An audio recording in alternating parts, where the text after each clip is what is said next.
Um, Hello again. I think we should get started. Again, welcome to everyone joining us from different parts of the world.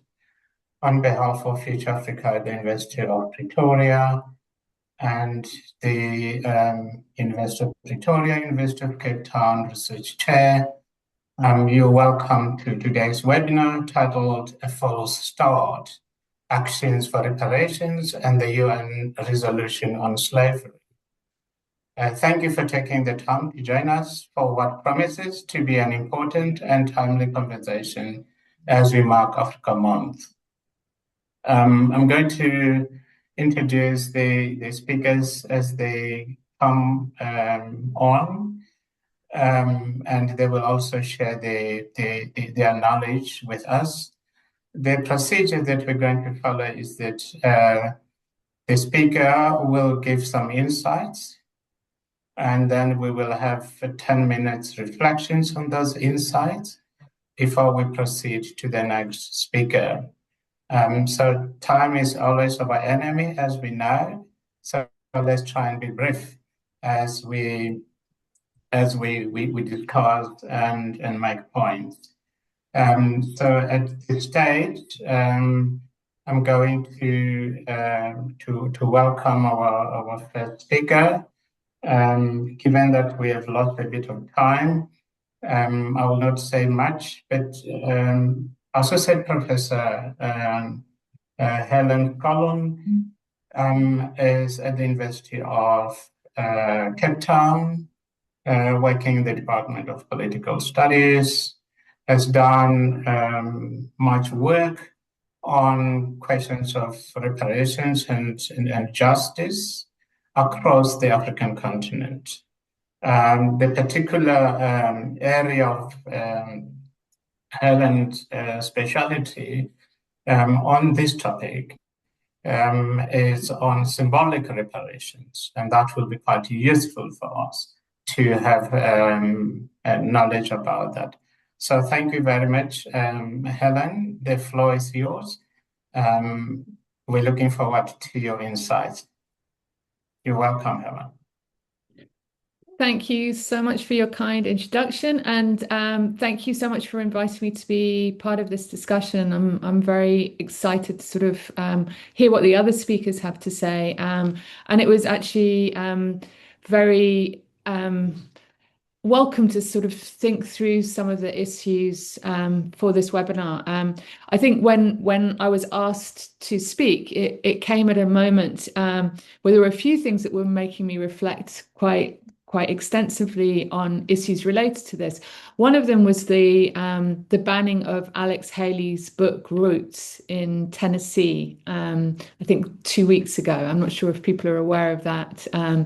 The Alex Haley's book, which follows a family from being enslaved in the Gambia and goes through 6 generations in the United States.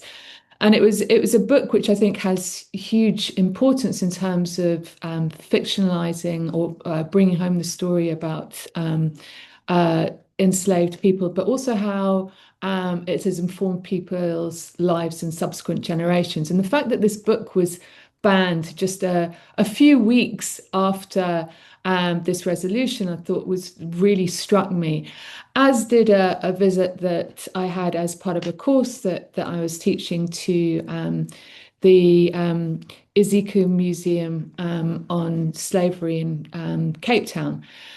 And this museum was really, I went there sort of wondering about what we can do better in terms of telling the story of a city like Cape Town, which is actually built on slavery by slaves, with descendants of slaves, of the enslaved, as being part of the city's makeup. And I felt that if we look at what the UN resolution is actually saying in terms of the importance of acknowledgement, I think this is a good starting point when we've got we're dealing with a world, a current global system where there's a lot of pushback around issues of historical memory, a lot of denialism. It's very important to start thinking about beyond celebrating. I like the title of this this webinar that it was called a false start.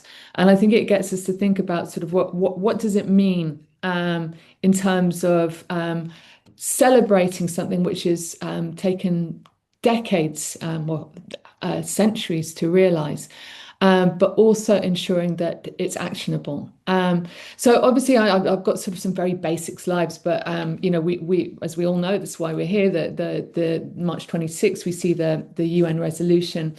And amongst it is the call for reparative justice. And within that, we see talks of restitution, compensation, rehabilitation, guarantees of non-repetition. But I think what is important here is it talks about colonial accountability, it talks about historical responsibility, and it talks about systemic racism. And these are issues which I think have been sidelined in a lot of the discussions that we're having right now in the global, in the geopolitical space. So I was asked to reflect generally on reparations, sort of what works. And I think in order to do that, it's important to sort of very briefly sort of talk about reparations in context. And thinking historically, when we talk about reparations, in the past, historically, they benefited victors. Rather than the victims. So we've seen Haiti being forced to compensate France. We've seen slave owners being compensated after emancipation. And then we've seen the reparations between states, such as Germany paying reparations after World War II.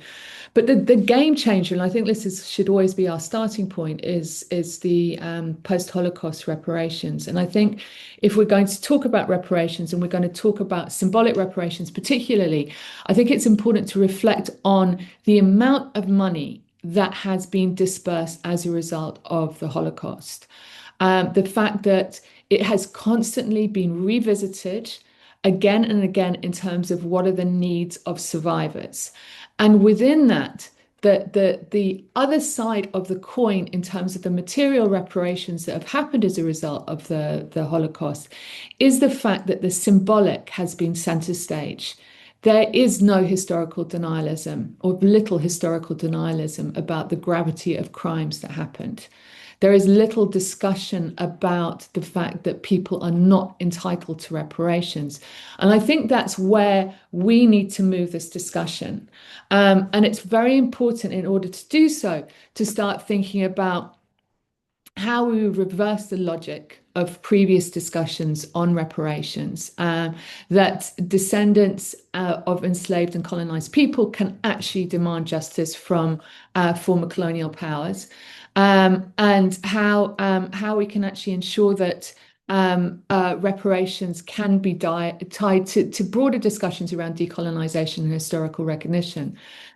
But we need to place this within the context. Now, although the resolution was passed with 123 votes in favour, we see the fact that all 27 European Union states either abstained or in some cases actually voted against. Now, that's obviously critical because these are the people who need to be acknowledging the impact of slavery and the crimes against humanity.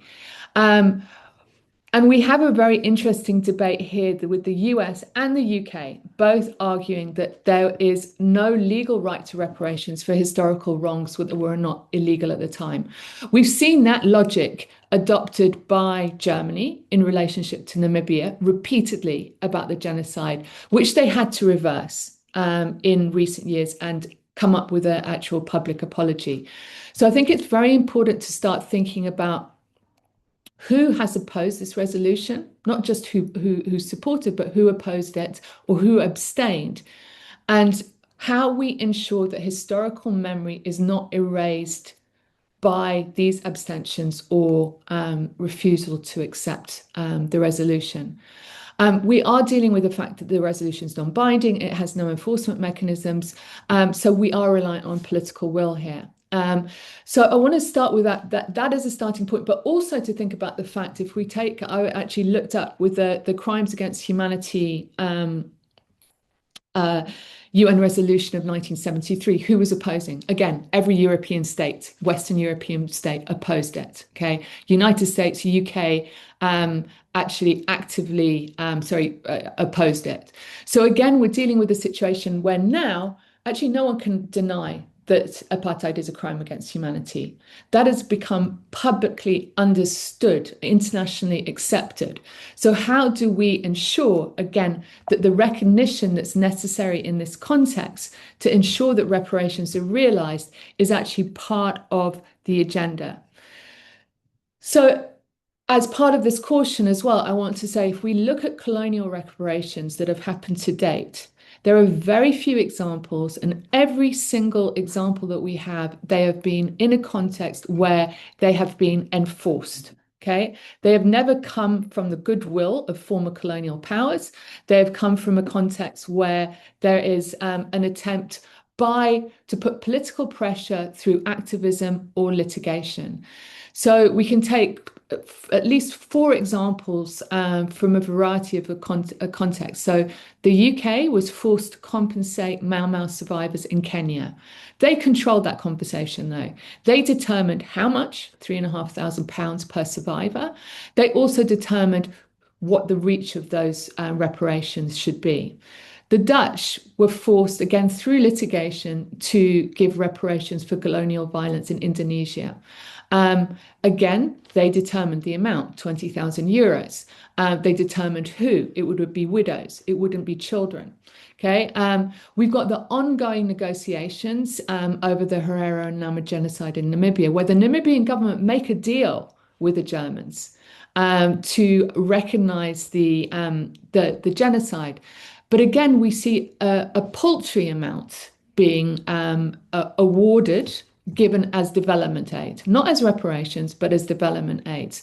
But a complete denial as well to take legal accountability by the Germans because of the fear that this may engender further calls for reparations. And then just last year, the Belgian state was convicted of crimes against humanity for abducting and segregating mistreated children during its colonial rule of Central Africa.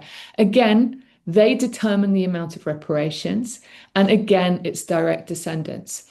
So the terms of reparations that we have seen to date in Africa have been very much linked to and controlled by the states who are responsible for the historical atrocities. And we can use that same example as well when we take that in terms of restitution and we look at the return of remains, we look at the return of stolen artifacts. In nearly every case that we have seen of stolen artifacts that have been returned, it has been down to a few individuals that have actually actively themselves come forward in order to return the Benin bronzes, for example. So we never see actually the museums themselves come forward to actually offer to lead the way in terms of the return of stolen artifacts and archives. So any memory work and memorialization needs to be done in a context where denialism and historical erasure becomes central and becomes part of the challenge. So within the resolution, it's very clear that symbolic reparations are foregrounded, okay, partly because of the challenges there are going to be in realizing material reparations. But the reality is that without the symbolic, it's going to be harder to get the material. There has to be historical truth established for broader reparations claims. So that needs to come through the formal apologies. It needs to come through broader memorialization. It needs to come through museums throughout the world, which actually recognize fully the crime against humanity of slavery and this return of stolen artifacts and archives. And I think that the way as well that we frame the return of artifacts is really important. A colleague of mine, Siraj Rasool, talks about rehumanization, and he talks about it within the context of the return of remains that we've seen in the South African context, whether that be from um, Sarah Bartman, to other cases. But in each of those cases, he talks about the fact that stolen artifacts are part of the erasure that happened. They are part of the dehumanization that was part and parcel of slavery and colonization.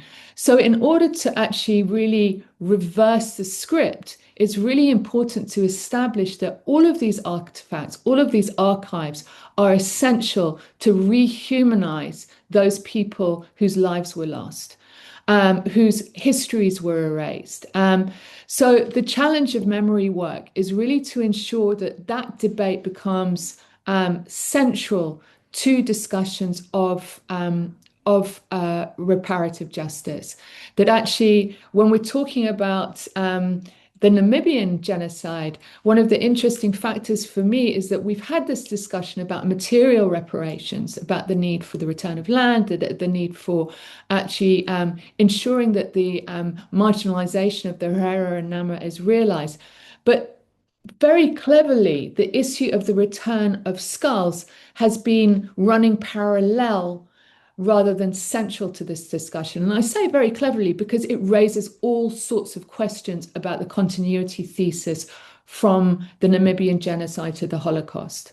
So I think we need to start thinking in terms of how do we make this area of memory work and historical truth as central to all of the bids around reparative justice as we move forward with this discussion around this very important resolution. And we need to move it from being a symbolic resolution to something that sees actually very real shifts in the understanding and the backlash and denialism that have occurred over the enslavement and marginalization of people in Africa and in the diaspora. Okay, and I'll stop there. For the initial thought, you've given us quite a lot to think about. The title of Full Start captures exactly what you alluded to.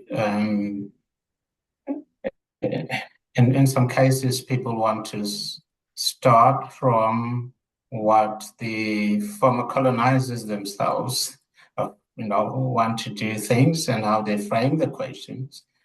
On the other side, we have people who want to start the reparation from the vantage point of the victims or the states that were colonized.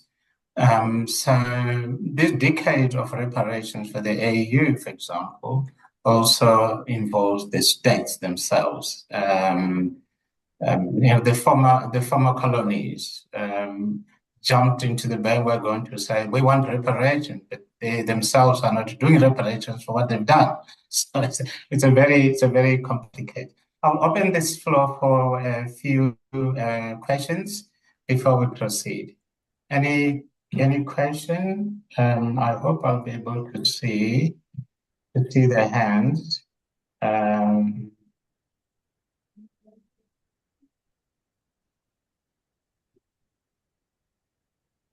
Okay, I can't see hands. Any hands?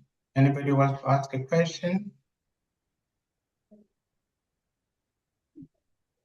Maybe while you're still, thinking about your question, Helen, the examples that you've given us are very helpful to think about what's possible and what's not going to work out quite easily.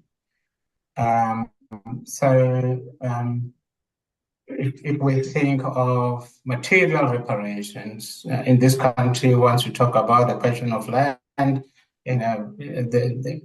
everything just goes through the roof, and people say, "Oh, we can't do this. The economy will fall, will collapse. We will have sanctions and this and that. We don't want to go the Cuba way, and can see how Cuba is still suffering from trying to claim the land."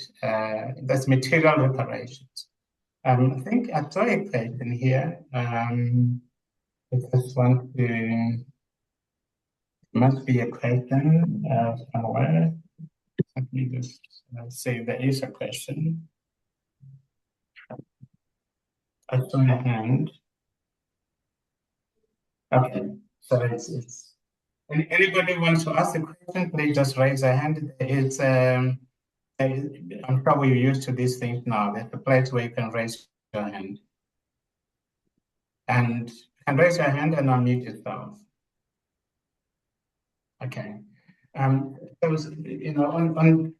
what I was getting to, Helen, is the material and the symbolic reparatory justice. So in instances where people have lost land, well, I'm actually on my way to the Kruger National Park now because tomorrow there's going to be the handover of a package of benefits to communities that were removed from the Kruger. And by the way, it also coincided with the centenary of the Kruger National Park. So it's many things folded into one.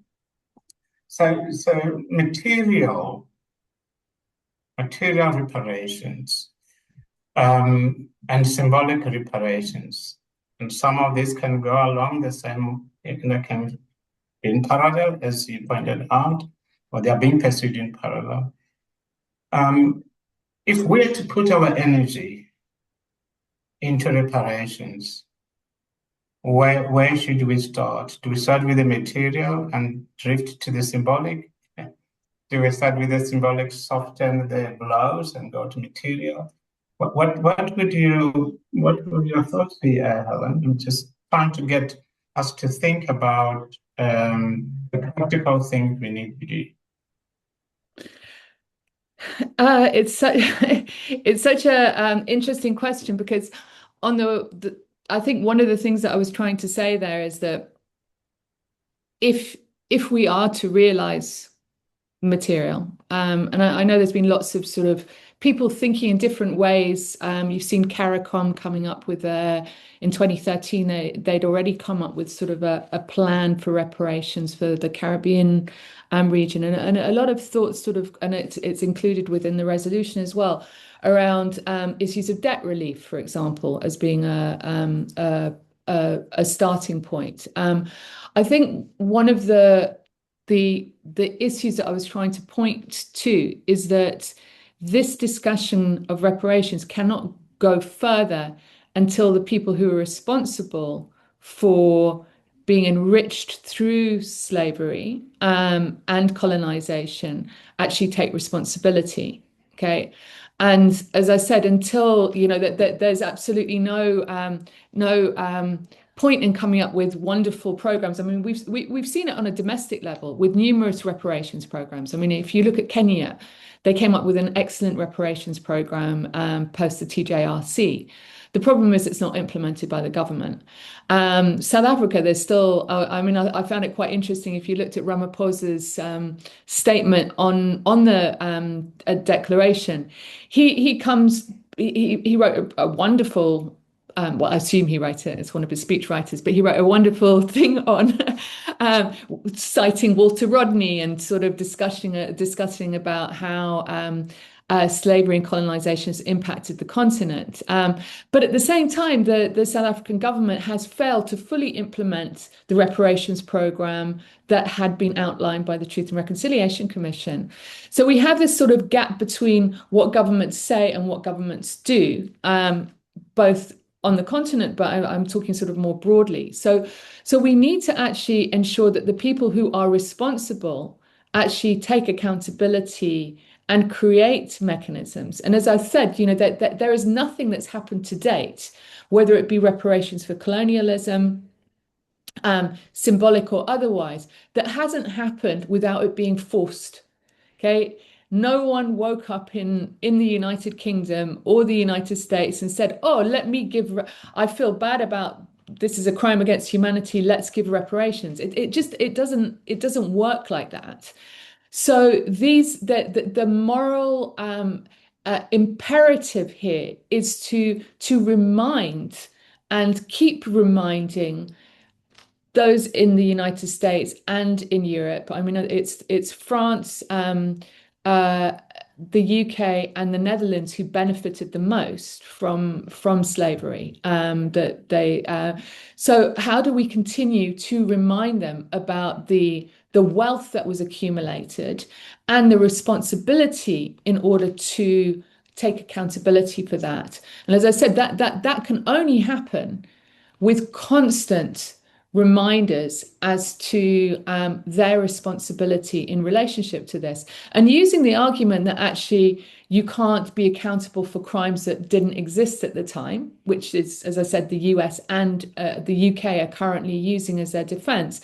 That was blown out of the water with Germany. That can be blown out as again. It requires constant advocacy, and it reminds constant, and this is where I said I think that the memorialization factor and the education factor becomes critical. So yeah, I think it's important to have debates around land, and it's important to have debates around sort of how we can realize some material impact of reparations. But until we get those who are responsible to be accountable, they're moot conversations. They're conversations on the continent. Thanks very much. There's a question. We'll take this question and then move on after answering it. Is there any focus on current day slavery, e.g., the ISIS selling, who sell people? Modern day slavery comes in different forms, and is there, how do we make that for for reparations? Because slavery is more historical and the way that it is framed, but it continues in various forms today. And how do we deal with that? So I think yeah, so there is a lot more. In fact, I don't know if you heard that the Pope actually spoke about slavery yesterday, the Catholic Pope, and he was actually speaking about it in relationship to AI, but he was talking about recognizing the loss of dignity that happens to people through being enslaved. So I think that there is sort of a global recognition and discussion. With ISIS, it's complicated because you've got sort of a whole, in Syria, you've got a whole sort of plethora of transitional justice mechanisms that are being put in place. You've got these 40,000 people still sitting in camps who are former IS fighters. So the issue of slavery is something that I believe is going to be part of the prosecution process once because it has been documented, and I think there's been quite a global recognition of it.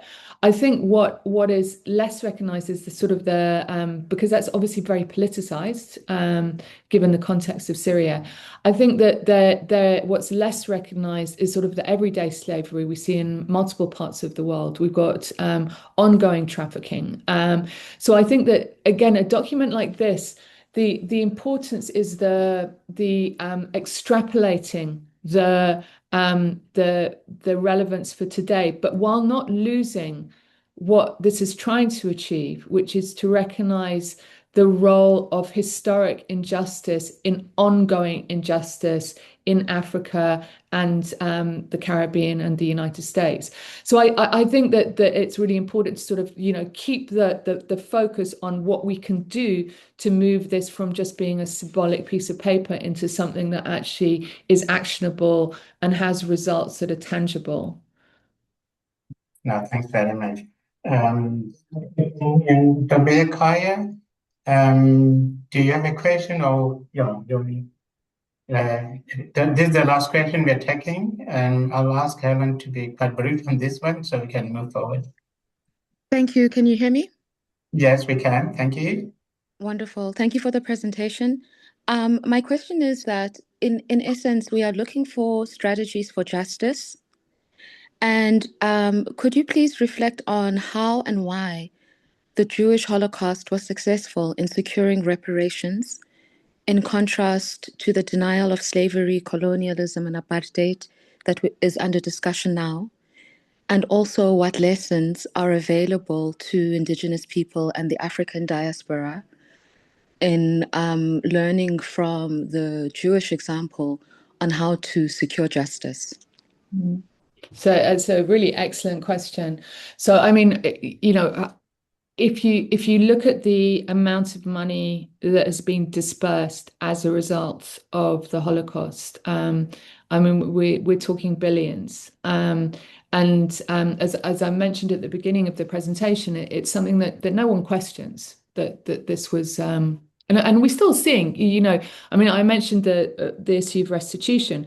I mean, there have been two cases in the last month of hugely valuable artwork, which was discovered and will now actually end up being either restituted or in the other case being sold and being part of a reparations program. So you see a lot of the Herero Nama activists have actually also asked the similar question to you about what is the difference? What made this reparations program have the acceptance that it does? And part of the discussion in the Namibian context is that Namibian activists have been excluded. I know that's at the moment it's shifted, so they have to be included in the discussions. But they weren't included in the discussion that led to the 2021 reconciliation agreement. And so there was no discussion that resulted in the reparations program for the Holocaust that did not include survivors, and it did not include civil society. Okay, so that's been part of the absence in many of the discussions we've had subsequently in terms of reparations. There's also the acceptance of Germany of their guilt. And that's a huge thing here, because if you look at the reparations program, it came primarily from West Germany. East Germany, it was under the control of the Soviet bloc at the time. So they have never dealt with reparations. So it came very much from West Germany.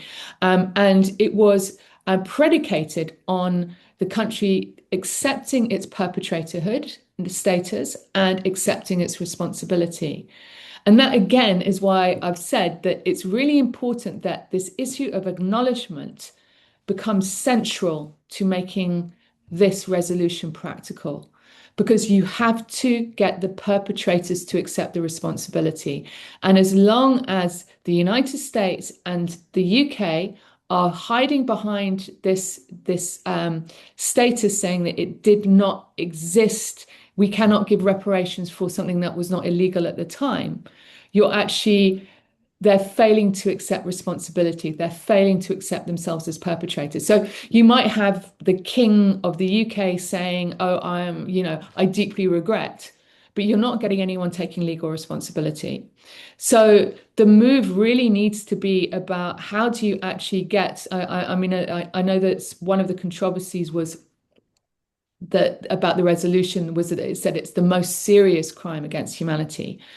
But if that is what the resolution is saying, and 123 governments have accepted that this was the most serious crime against humanity, then you have to get the people that abstained or actually did not ratify this to actually start accepting that this was the most serious crime against humanity. Once you start doing that, then you can get into that discussion that was had with Germany about taking responsibility. But you can see even with the way the Germans have vacillated, the German government, over the Namibian genocide, there's always an attempt to try and apply different criteria and to not take full responsibility. So in answer to your question, it's kind of like I think we can use this as an example. We can use that and if you really look at the reparations program that happened in the Holocaust, it only really took place, got grounded from the 1960s onwards. And there were a lot of people in Germany who actually we found this hugely problematic and found it very unpopular and tried to destabilize it. But there was still enough pushing that Germany was the perpetrator to make it be realized. So I think that it's important to start thinking, how do you get states to accept responsibility? And once you get them to accept responsibility, that is making sure that historical memory cannot be questioned or erased. Then we can start having a more coherent discussion about making a reparations program that is more holistic than even the Holocaust one was. Okay, thank you very much, Helen. There are now questions that are warming up. Um, I'm going to keep these questions. I've noted the questions on where and how reparations stop. Can Israel ask Egypt for reparations? And Basutu asked for reparations from the Zulus. We think it's more at a lower scale now. So moving from the state to, who did what to who. We'll come back to these questions. We're not ignoring them, but in the interest of time. The second speaker here was disconnected, so that's why we're just trying to take a bit of time to answer the questions. But now we need to ask Dr. Shangwe to present his views. Dr. Changwe is it's in the Department of Political Science and Public Administration at the University of Dar es Salaam. He has been very much involved in Pan-African projects, and he is also engaged with the public. So I thought he will help us to think through issues of reparations. Shangwe, Dr. Shangwe, the stage is yours. If you could spend a bit, something like 10 to 15 minutes so we can have more discussions. I see Professor Samatar has joined as well, so we can have a fruitful discussion. Thank you very much. Thank you for joining, Professor Samatar. Thank you. Thank you, Professor. Let me start my talk by attempting to answer the big question here, whether the resolution that we are talking about is a false start. And I want to say that I believe that it's not a false start. If, for example, you look at the international law, for example, particular law such as state responsibility, that requires the first step you do when there is a wrongful conduct or a wrongful act. The first step is the cessation of the act, and then to offer actual guarantee of non-repetition. And then the third one is reparation, which we are talking about, which of course is divided into three forms. That you have restitution, you have a compensation, and then you have what they call satisfaction, which is delivered in the form of apology, for example, or acknowledgement. So if you follow that sequence, yes, I'm mindful of the fact that there are other forms of slavery, that modern day forms of slavery that continue to exist. But at least if you follow that consequences, we can argue that the abolishment of slavery or slave trade has already taken place. And now we have a whole international law regime. We're talking about conventions, but also talking about conventions on slavery, but also issues around international human rights law. For example, you have other covenants or treaties that prohibit slavery. So there is a cessation.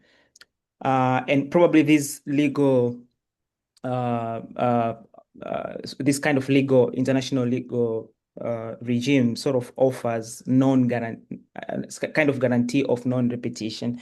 So we are talking about reparation, and I think my task here is to look at the whether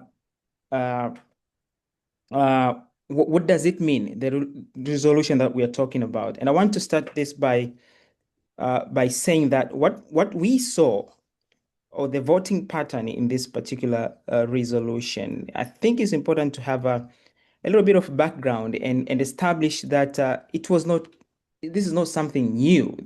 The voting pattern that we saw of rejection, but also of like for those countries, European countries and others that abstained.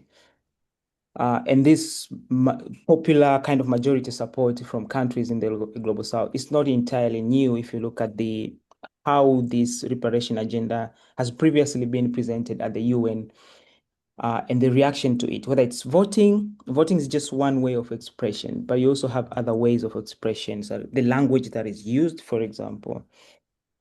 So if you look back, for example, at the Durban Declaration and Program Action that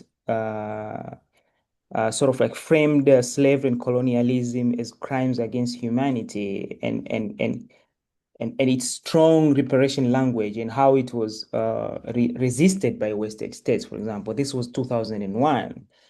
Or 2004 when you talk about United Nations General Assembly resolutions 60147, which was about basic principles on rights and to a remedy and reparation. And it was adopted by consensus, but the language that we used was more human rights language, like general language of human rights. Probably that's why we didn't see much of resistance from Westerns. And then you talk about the resolution that took place early this year, and you look at the voting pattern where you had 123 states that voted for and 3 against. I think US, Israel, and Argentina, and 52 abstentions, and that include the 27 European Union states. And this was the clearest recent test of reparatory language. And therefore the big question is, first of all, we have to establish there is a pattern here where Western states usually support remembrance and the language of anti-racism and recognition and development language. There's support when it comes to that. But they become hesitant when that language implies reparations or compensations or legal liability or structural responsibility. And that's where the problem is. As the previous speaker was talking about, this idea, there hasn't been full acknowledgement, and even when you talk about apology, it hasn't been clearly expressed from by some of the Western states. So this particular resolution, what it has done, I think, has what we see within the UN framework. There's that movement or shift from silence to recognition, but of course the material repair is still a very hotly contested agenda so the resolution, first of all, what it does to Africa's reparations agenda, I think first it has legitimized the agenda in a sense that reparations are no longer a marginal topic or topic on the margins of this conversation. This claim of reparations is now inside mainstream UN politics. That's what the resolution gives to Africa and its diaspora. But what does hesitation mean? What we're talking about rejection. Countries that voted against, but also those who abstained. And what does it mean? I think it shows the discomfort with reparatory language and historical responsibility that is expected, especially for those who benefited from this system of slavery and colonialism. And therefore there is resistance that we see, which also I think indicates lack of accountability or responsibility in that case. But as far as Africa is concerned, I think this pattern of voting reminds Africans. And here I want to argue for the reconsideration of the race theory. For example, I come from an international relations background. So, for example, the inclusion or the restoration of the race theory in understanding international politics. So I think for Africans in this particular case, this was a reminder of how race and power still shape global politics. And this is not to say that the decisions to abstain or to reject were necessarily directly informed by the idea of race, but I think is a continuity and is the continuation of how the international order, the so-called international order that we have today was instituted. It was instituted in a system of racial hierarchy and colonialism, and that determines whose voice is heard, for example, whose suffering that we should pay attention to, whose claim is legitimate. So sometimes it happens subconsciously because of this historical legacy of slavery itself, colonialism, and how it has informed or how it informed in the construction of the current international order. So you see that I think for Africa and its diaspora countries in the Caribbean, the resolution was welcomed as a step forward. But I want to reiterate what the previous speaker said, that this alone is not enough. Actually, it means that if anything, it sends a message that there's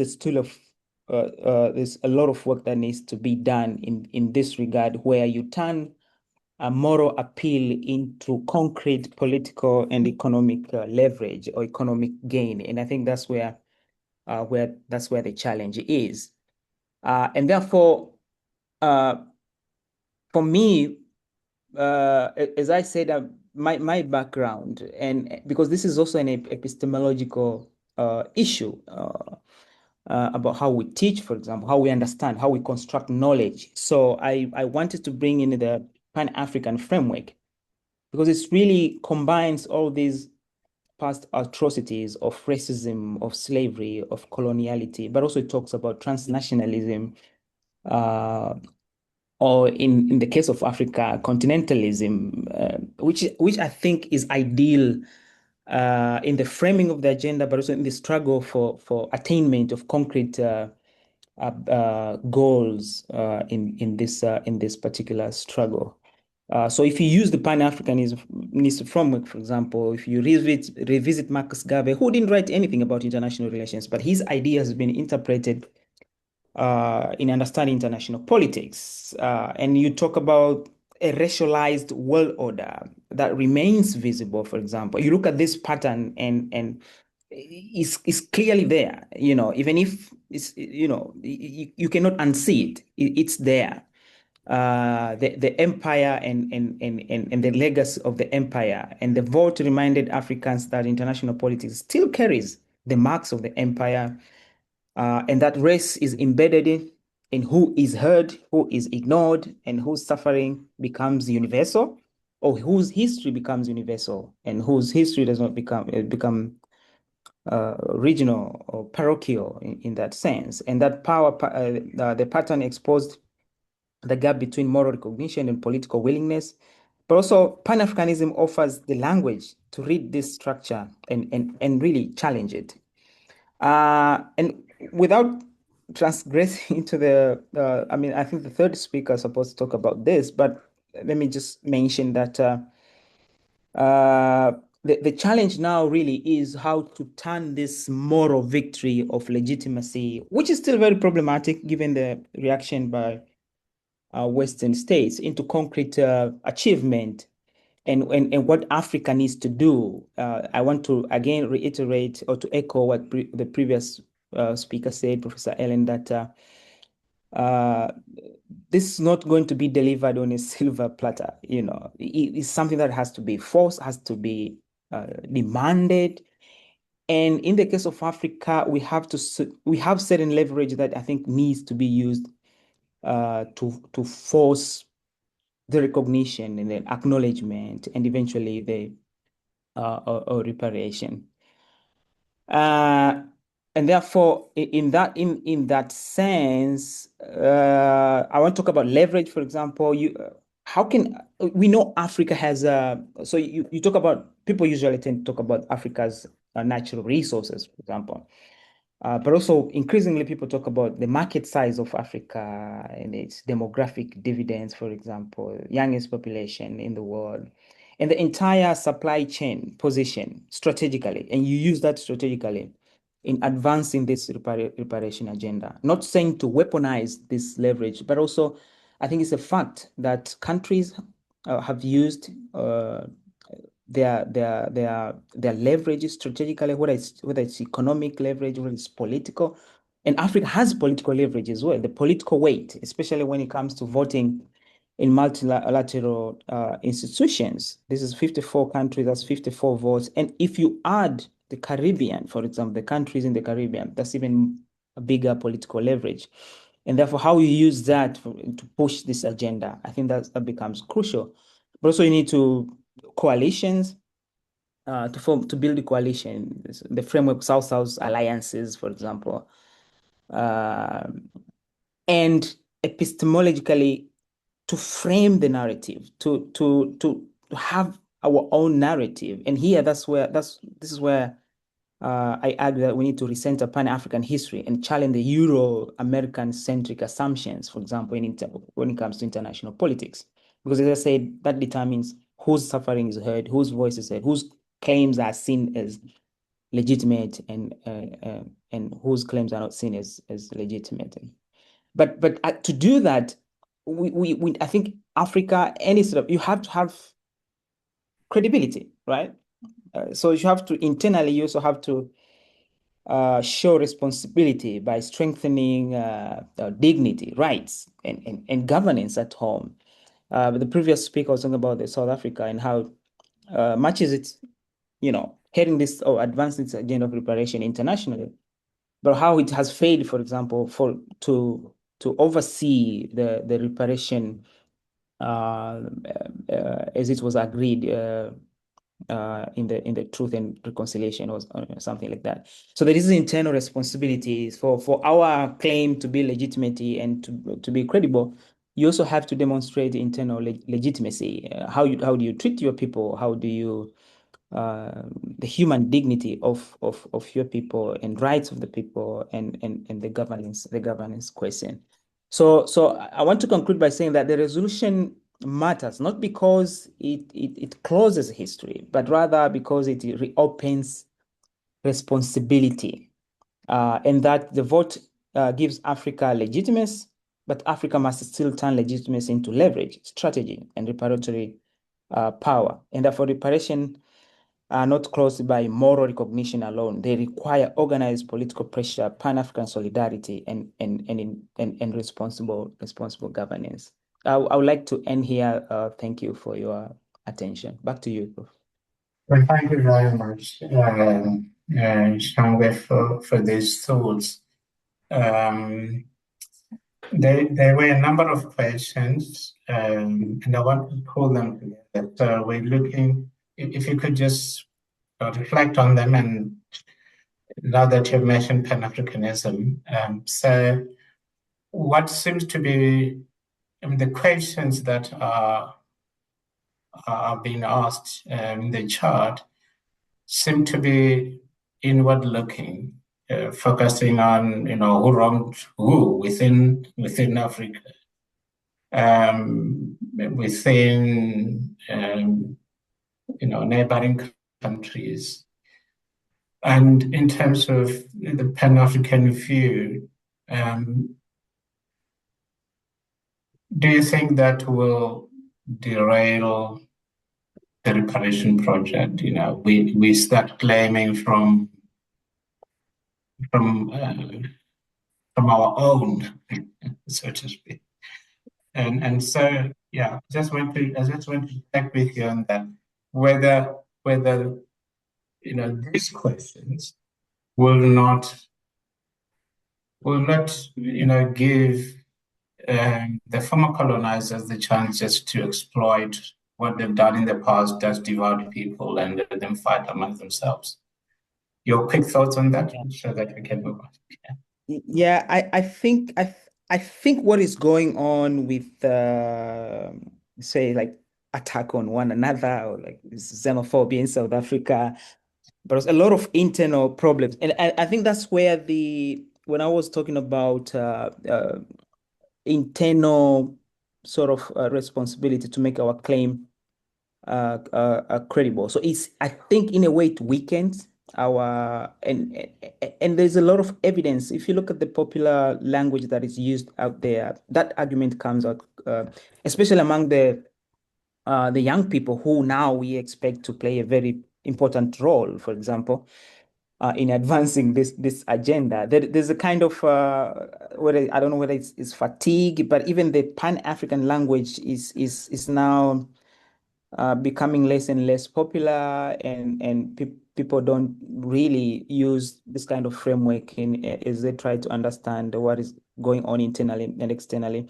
So I think it weakens the claim, and therefore that's why I call for the to build the credible systems internally.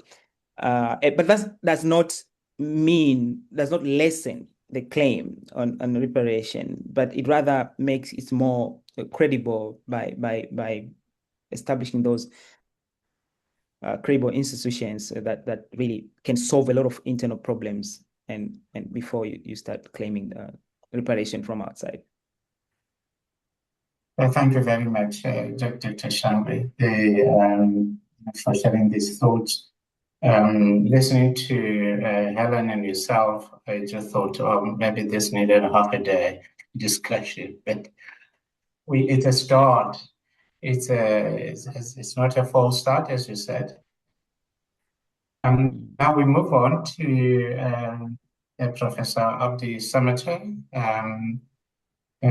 who is a member of the Pan-African Parliament and a professor in the Department of Geography and Environment at the University of Minnesota, and an extraordinary professor in the African Center for the Study of the United States at the University of Pretoria. His most recent publications include two books. One is Africa's First Democrats, and the other is Framing Somalia, Beyond Africa's Mentions of Misery. Professor Samatai is also a senator in the upper house of Somalia's parliament. 10 to 15 minutes, we'll appreciate it. Thank you. Good morning or good evening, depending on where you are. Thank you, Professor Mano, and thanks to the Center for organizing this panel and this conversation. Thank you, Professor Helen and Professor Shangwai, and the audience for being present at this hour. My concern as a geographer, as a sort of a professor of geography, is really how resources which might be attained from this vote can be put to the best possible use in our continent. That's the central question. If the reparations issue materializes, then what? And there's a question on the screen which says, what has been the role of African elites, both at the time of slavery and what might be their role if the reparations materialize in terms of substantive transfer of resources from somewhere else to our continent. And attaining that goal, I think, is a crucial question for us and beyond, in my assessment. The resolution, in my opinion, is the first step, although the struggle for justice has been going on for decades, if not centuries now. But it's the first step in this. And I want to just make a quick statement about the current discussion in the continent and in South Africa in particular about quote unquote xenophobia in South Africa. I think all of us will be sort of wise in my assessment. That's the general public, the educated class in the continent and in the country, to be very careful with the use of such concepts, because it requires responsibility both for the intellectual articulations, but also in terms of the public opinion that might be informed by this. I think what's taking place in South Africa, very briefly, if I may say so, is not xenophobic, because if you actually look, as I have been coming to the country since independence in 1994, when I first came to South Africa after the sanctions were lifted, intellectual sanctions were lifted, there was an attempt by the old regime, if you like, to bring Africans from outside, beyond the Limpopo, into South Africa to preempt the rise of South African citizens, Black citizens, into different roles. But in those days, the Africans who were rising up used the concept of African rather than South African to segregate South African sort of blacks from the rest of African blacks, so to speak. And if you go to major cities and towns and major economic centers in South Africa today, where all kinds of people are coming from all over the world, mostly non-Africans, you don't see quote-unquote xenophobia against those who are in established economic classes. You don't see that. At least I have not been able to see that for the last 30 years. And so there's something different that's taking place in the country and in the continent that has not been properly identified, in my opinion, and therefore we sloppily use the concept of xenophobia. That I want to just make sure that we are very careful about that. Africans beyond the Limpopo, particularly the elites, have a responsibility in failing our people in the rest of the continent, which compels many people to flee their countries. And so there are two sides to this issue.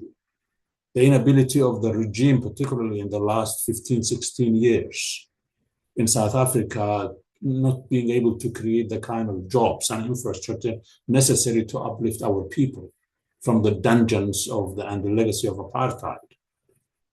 And then there's a responsibility on the rest of Africa for failing our people elsewhere in not creating the kind of jobs and the kind of security and safety and freedoms that will make sure that citizens flourish in their own countries. And when they travel, it will be a mutual transaction between our peoples. So that's one thing I would like to say, because it's connected to this matter that we are discussing today.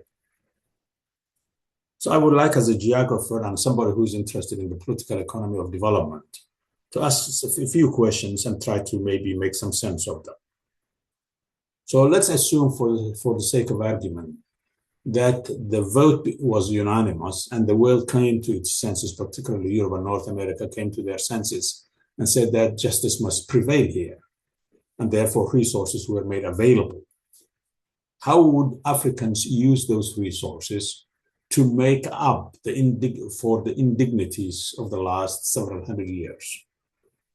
And here I'm speaking both as a geographer, but also as a member of the Pan-African Parliament, and what I have been able to see in that parliament at Midrand, South Africa. I think what I'm concerned about is that if you look at the countries that have quote unquote natural resources, let's take my sort of a friend's country, Nigeria. Let me think about sort of Libya, if you like. Let me think about Uganda, which is going to be an oil state very soon, and so on and so forth, or other resources. The kind of injustice that exists in our continent today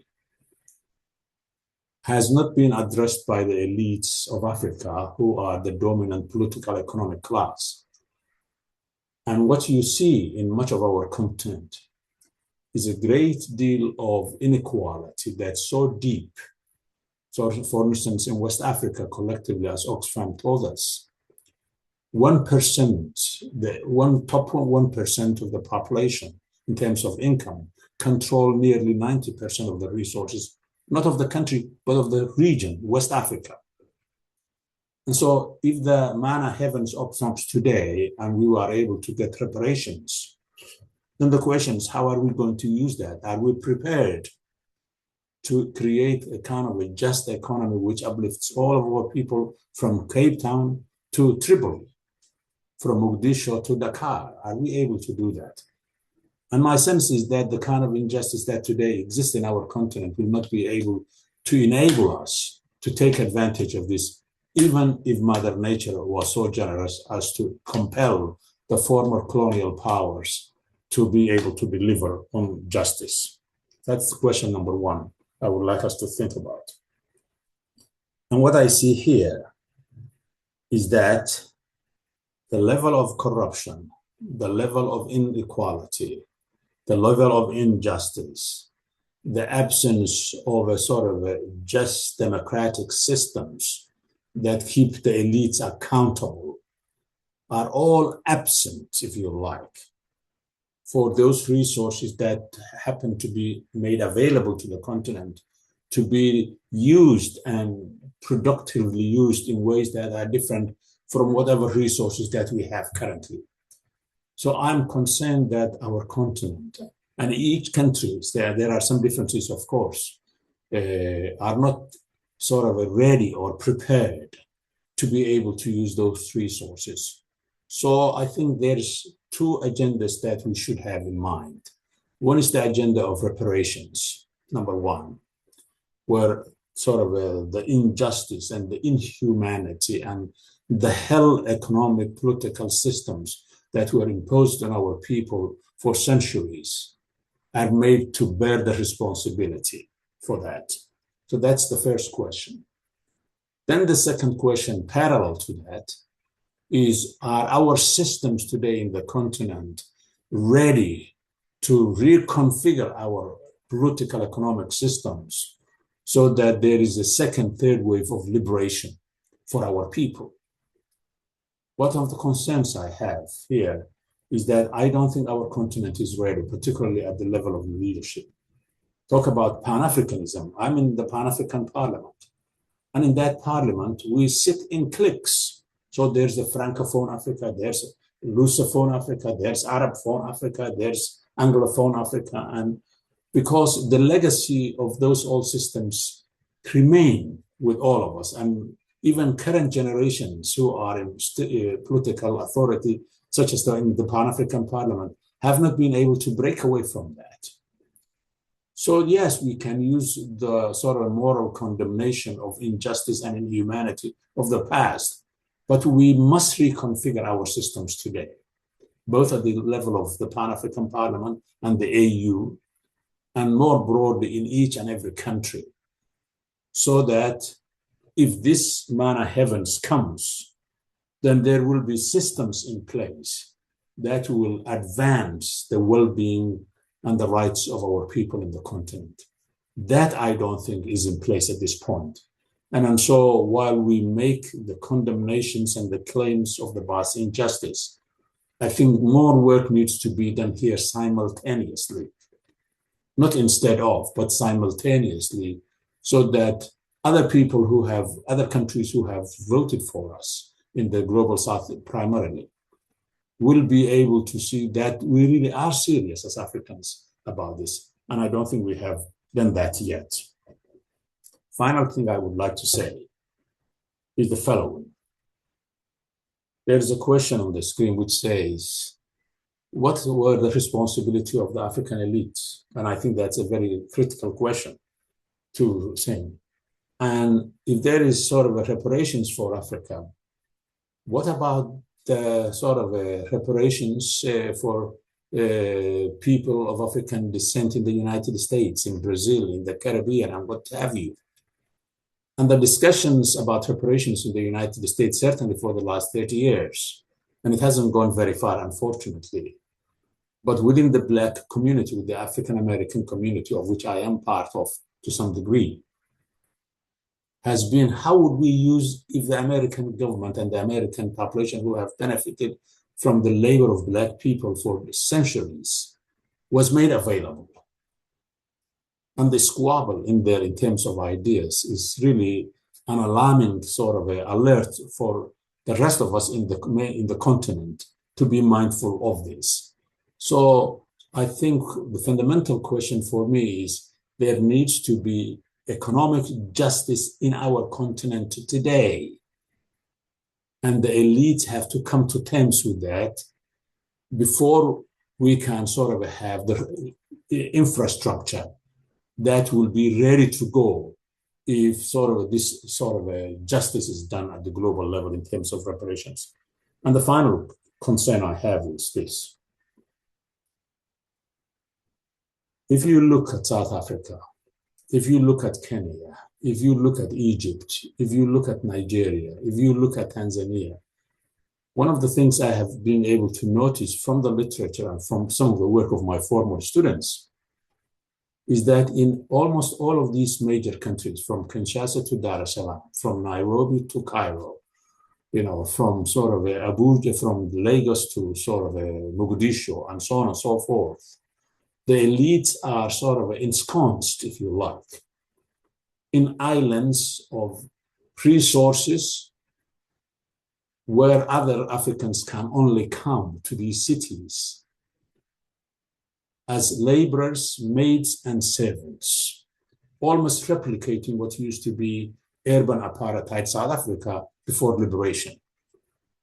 If the elites are restructuring our economies and our cities this way today, what can we expect of them if the reparations became a reality? And I think that's a question Africans, and particularly young Africans, must think about. And here I would like to come and conclude and suggest the following. I think African responsibility in this business is two. One is to make the legitimate claims for reparations stick. And the second one is to do the homework internally in the continent, such that whatever little we have today is actually distributed so fairly and productively so that our people will be uplifted from the sort of a tyranny of poverty that 85% of our people are suffering today. Those are the two things that we must keep in mind when we talk about reparations for slavery. Thank you very much, Professor. Concrete and big ideas that should make us, think of the possibilities. I don't want to abuse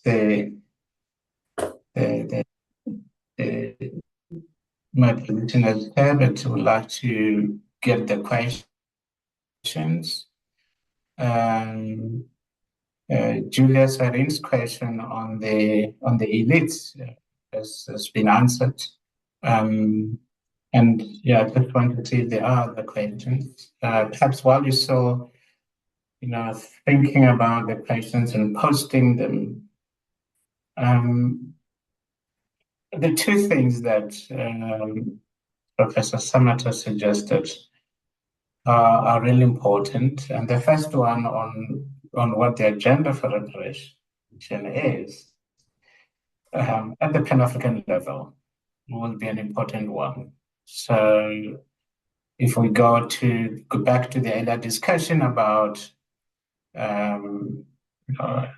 neighbors claiming the land that they think somebody else took during colonial times, or the land that the colonizers gave to their neighbors. And if we have to have the agenda, then maybe those are squabbles we should put aside for now. Okay, I mean, if we have to have a Pan-African agenda, and we start claiming things from one another within the continent, then we'll never have the agenda.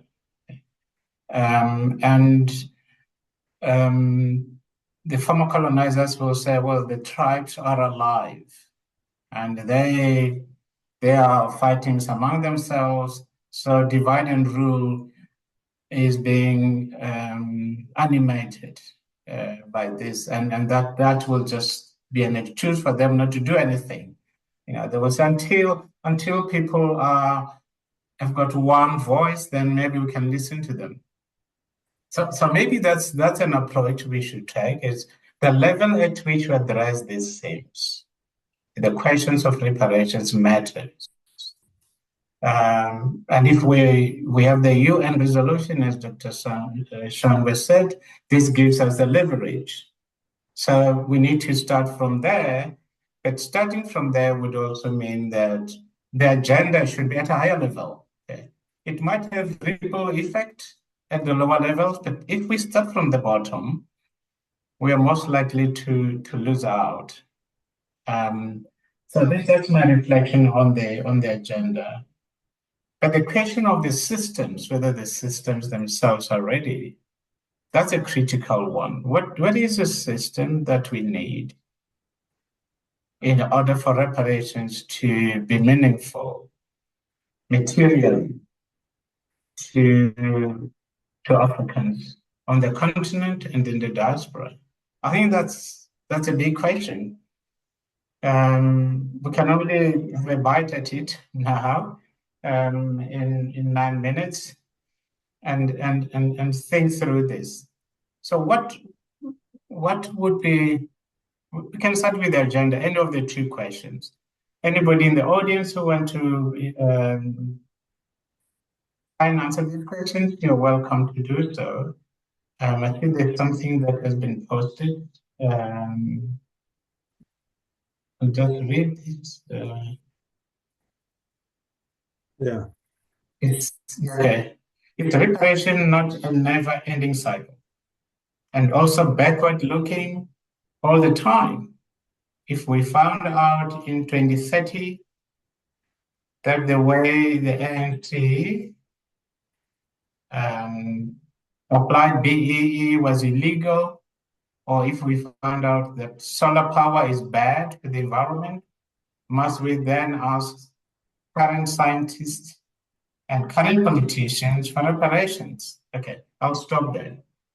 So anybody, Dr. Shangwe, Prof. Samata, any thoughts on this? Yeah, I think I'd like to maybe respond to this question of sort of if we start from within and therefore from below, we may be sucked up from tribe to tribe, whatever those things mean.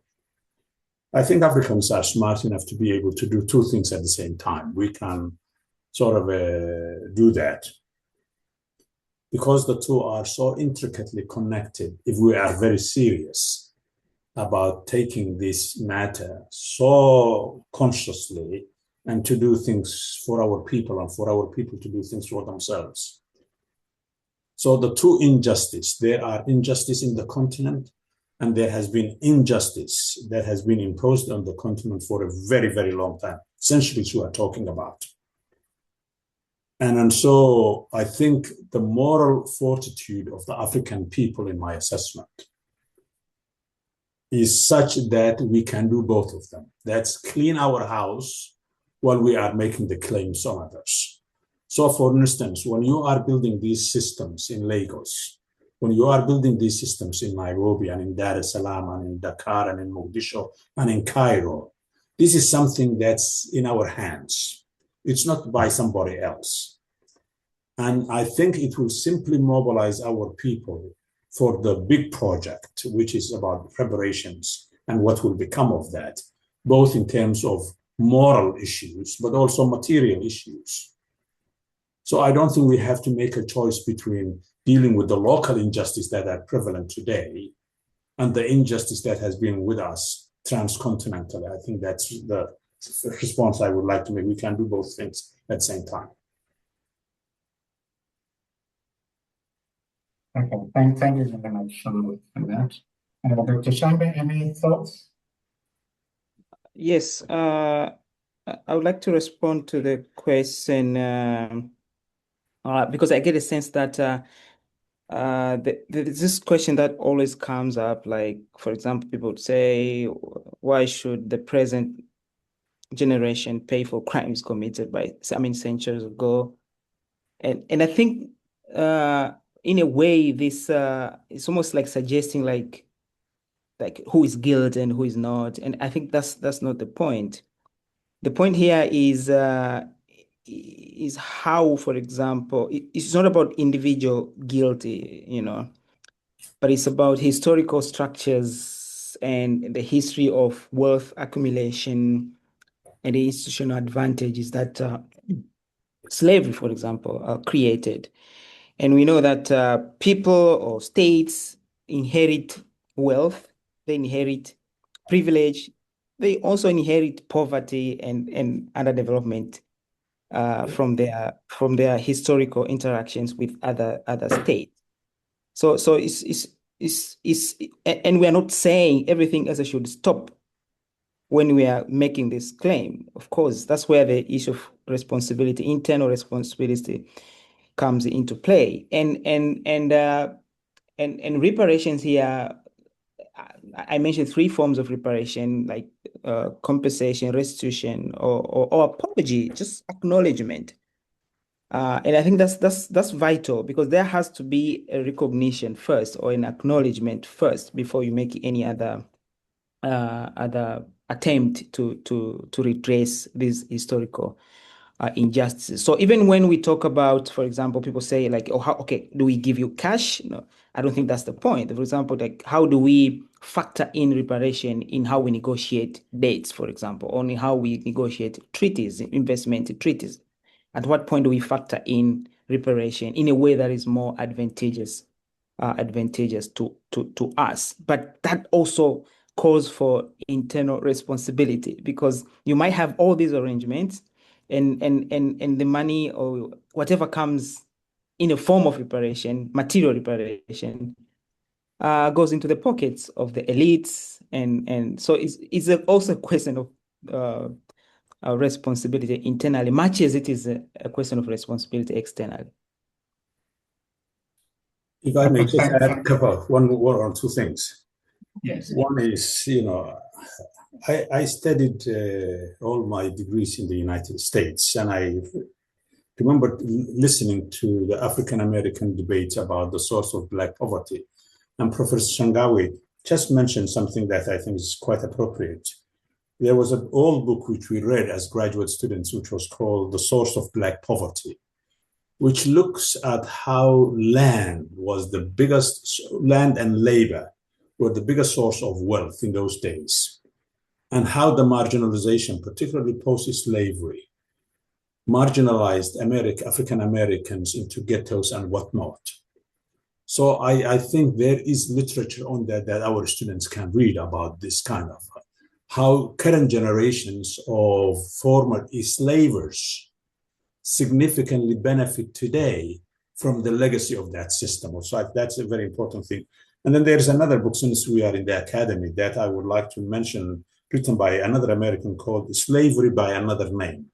Slavery ended, with the declaration, that sort of Emancipation Proclamation, with sort of Abe Lincoln. But what this gentleman, who happens to be a white American and who happens to be writing as a journalist from the major business journal, the Wall Street Journal, says that what transpires thereafter from slavery onwards, in fact, has been building the wealth of white America in ways that most white Americans don't think about. And so the generational continuous shift of wealth from the sort of former enslaved people, by denying them access to the land, by denying them access to the jobs, by locking them in ghettos, and so on and so forth, continuously benefited contemporary generations of white America. And I think that's something that we need to keep in mind. But adjusting the global structures of the economy as they reproduce injustice is also should be part of the equation and the question of reparations, not only to give something back to the Africans and African Americans and the Caribbeans, but adjusting the current economic structure so that it doesn't reproduce the old order which disadvantaged so many of our people across the globe. No, thank you very much, Will. That's a nice way of concluding the discussion here. It's only now that I realize we needed more time on this, but it's the first bite on the bigger question. The live streaming is going to stop in the next few seconds. So I really want to appreciate your participation, those who are online, and your questions that have made us to think more seriously and creatively about the way forward. And we would like to thank you very much. So this webinar has been recorded and will be shared. If you want to stay in touch, there will be follow-ups on some of these questions. I think we're beginning to see what reparations could do. Very often people think of reparation, we're talking money here. That's sort of a liberal ideology that also says, okay, we should just make the world a better place for everybody and not be specific on who suffered and this and that. We all suffered. I mean, that's sort of what the response from the US suggests. So slavery is no worse a harm than other harms that everybody else has suffered. And so I think we need, just as serious African researchers, scholars, citizens, to think about our role in this.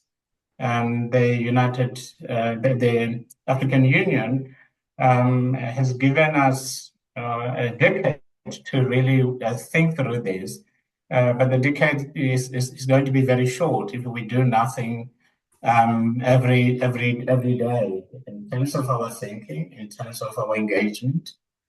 So I really appreciate the speakers who made their time available to contribute to this.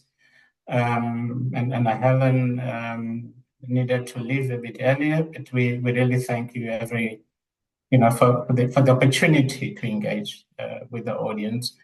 This engagement will continue. This is Africa Month is time to rebuild the continent. So thank you very much.